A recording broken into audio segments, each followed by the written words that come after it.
નમસ્તે દર્શક મિત્રો, હું શ્રુતિ મોજીદ્રા સ્પીડ ન્યૂઝ 17 માં તમારું સ્વાગત કરું છું. તો જોઈએ આજના મુખ્ય સમાચાર. શ્રી રામ જન્મભૂમિ તીર્થ ક્ષેત્રથી પૂજન થયેલ અક્ષત કળશ દ્વારકા આવેલ હતો. આવતી 22 જાન્યુઆરી અયોધ્યા શ્રી રામ મંદિર પ્રાણ પ્રતિષ્ઠા પર પરિવાર તેમના ઘરે પ્રભુ શ્રી રામનું પૂજન કરવામાં આવે તેમની અક્ષત પ્રસાદી તથા શ્રી રામજીના ફોટા વિતરણ કરવામાં આવ્યા હતા.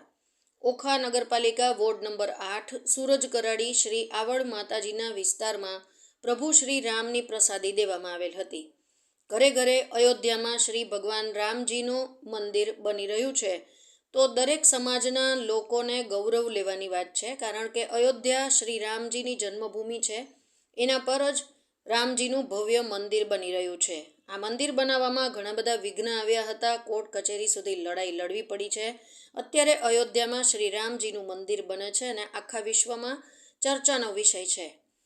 જેની જન્મભૂમિ છે ત્યાં તેનું મંદિર હોવું જોઈએ તેવું દરેક સમાજનું માનવું છે. તેમાં દરેક સમાજને ગૌરવ થાય છે કે ભગવાન શ્રી રામજીનું મંદિર અને પ્રાણ પ્રતિષ્ઠા મહોત્સવ થાય છે.